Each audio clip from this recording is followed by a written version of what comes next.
김유주를 아십니까? 제 딸입니다.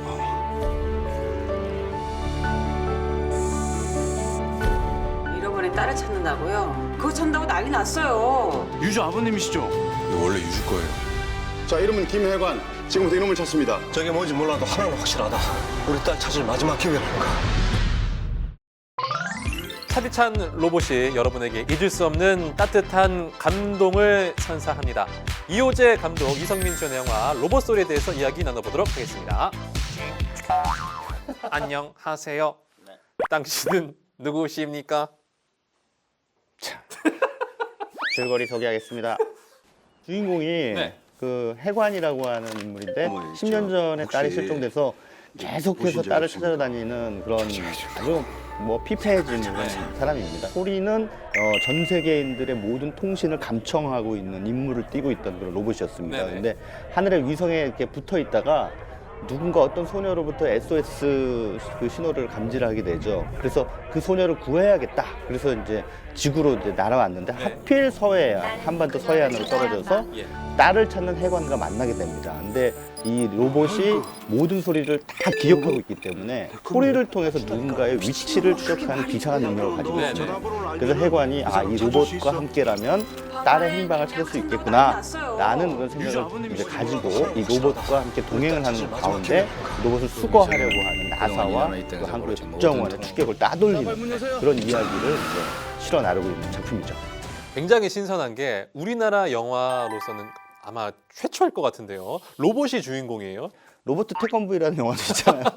애니메이션이긴 하지만 네. 그런데 그 이렇게 이제 사실적인 로봇 공학에 의해서 만들어진 듯한 그런 로봇이 등장하는 경우는 사실 이번 영화가 처음이라고 볼 수가 있겠죠. 이제 제가 그 무대 인사를 봤어요. 그래서 이성민 씨랑 이 소리가 왔더라고요. 근데 로봇이 굉장히 정교하게 잘 만들어졌더라고요. 네, 그렇습니다. 그러니까 한국의 과학 기술이 이만큼 네. 그러니까 영화 속에서 이 정도 움직임을 보여줄 만한 로봇을 실제로 만들어낼 수 있는 그런 이제 지경까지 와 있다라는 것을 이제 입증을 하고 있죠. 훨씬 더 사실감 있게 영화를 즐길 수가 있다. 한국 영화에서 로봇이라고 하는 캐릭터를 일단 설정했다라고 하는 네. 시도 자체는 굉장히 참신하다고 봤습니다. 드라마에서 많았잖아요.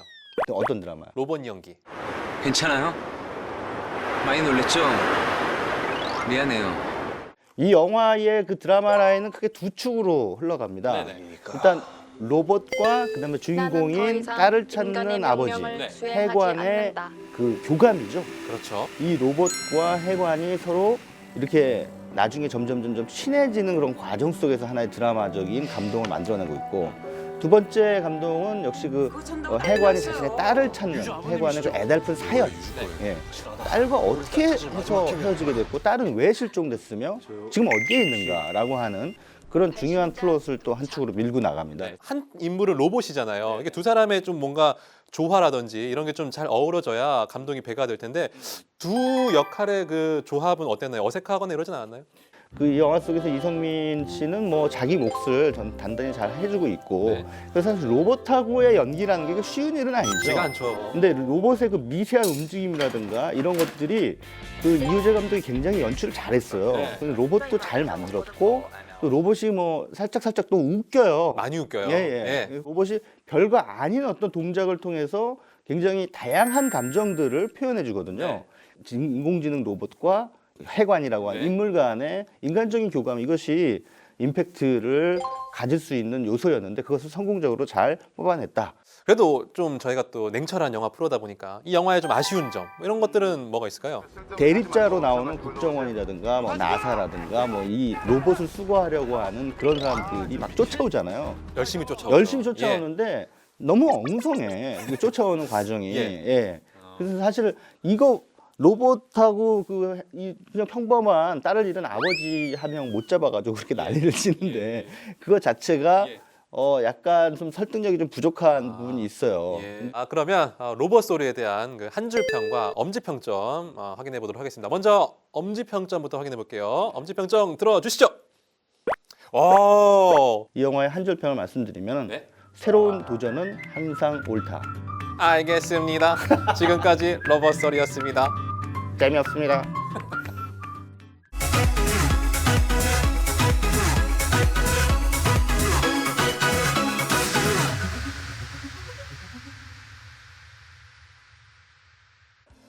원숭이도 나무에서 떨어질 때가 있다. 이런 속담이 있죠.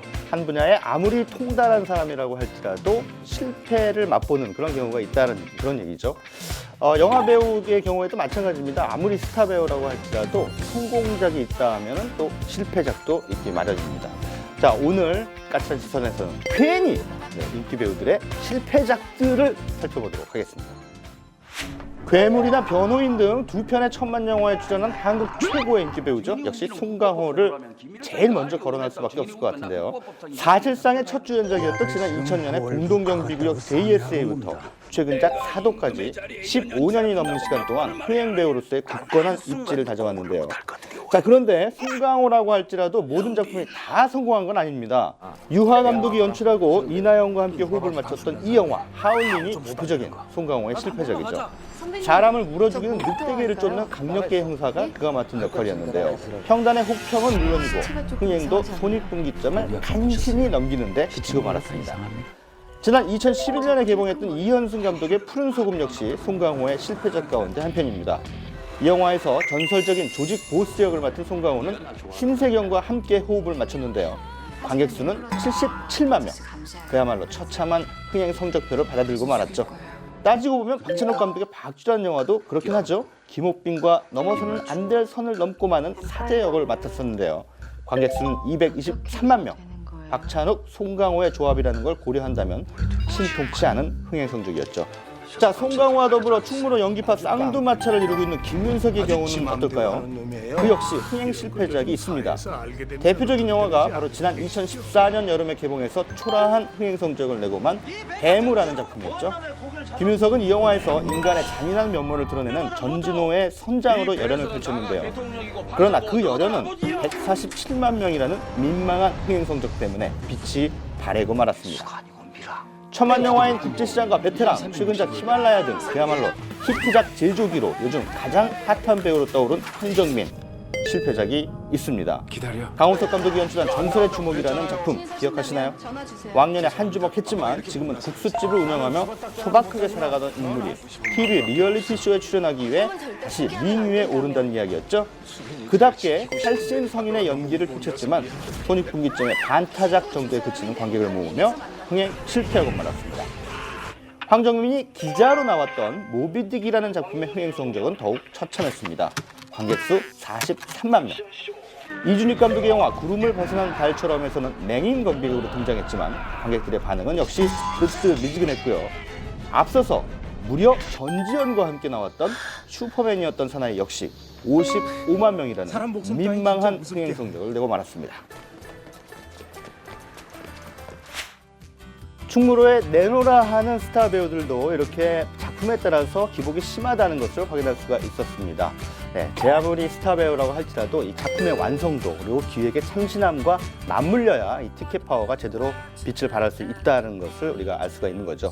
충무로에는 반드시라는 말은 절대 통하지 않습니다. 네, 제 아무리 인기가 하늘을 치솟는다 할지라도 배우의 얼굴 하나만을 보러 관객들이 영화를 고르지는 않기 때문입니다. 자, 지금까지 까칠한 시선이었습니다.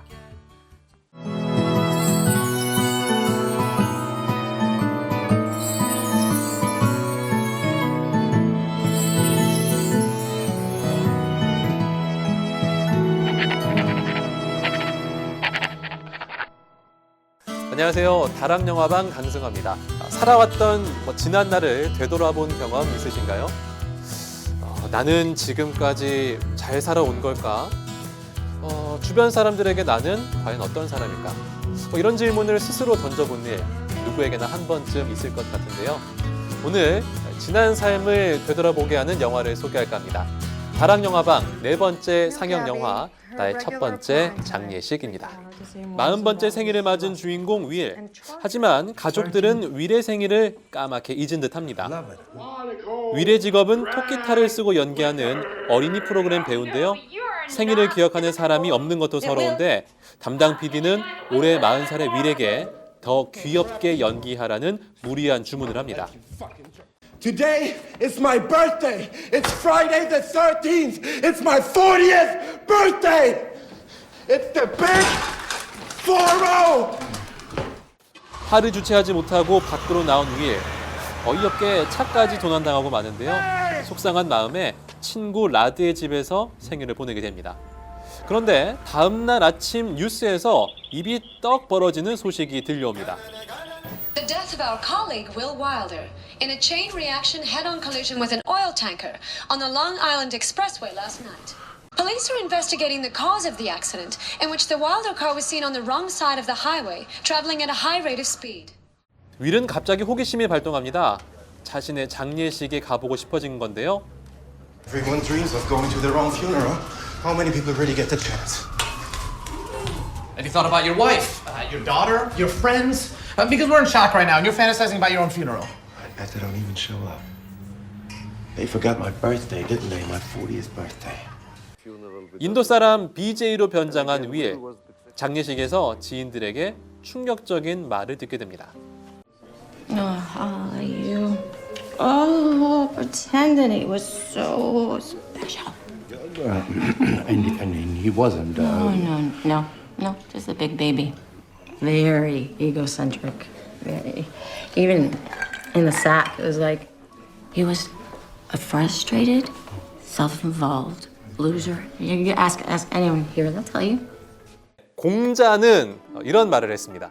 이미 끝난 일을 말하여 무엇하며 이미 지나간 일을 비난하여 무엇하리. 그렇습니다. 지난 삶을 후회하고 있는 분이 계신가요? 아무리 땅을 치며 후회해도 과거는 바뀌지 않습니다. 하지만 바로 그 순간이 앞으로의 삶을 바꿀 전환점이 될 순 있습니다. 윌에게 자신의 장례식은 인생의 전환점이 됩니다. BJ로 살아가면서 자신이 살아온 과거를 반성하는데요. 윌은 변화한 모습으로 아내와 다시 사랑에 빠지게 됩니다. You're so different than Will. He never really enjoyed his food. He ate for nourishment. Well, I don't think that is true. I remember Will, he enjoyed life. Maybe many years ago, but you, in the here and now, you really savor your food. And not just food. What else? Me. 하지만 꼬리가 길면 밟히는 법. 가족들은 BJ가 윌인 것을 알아채게 됩니다. Will is gone.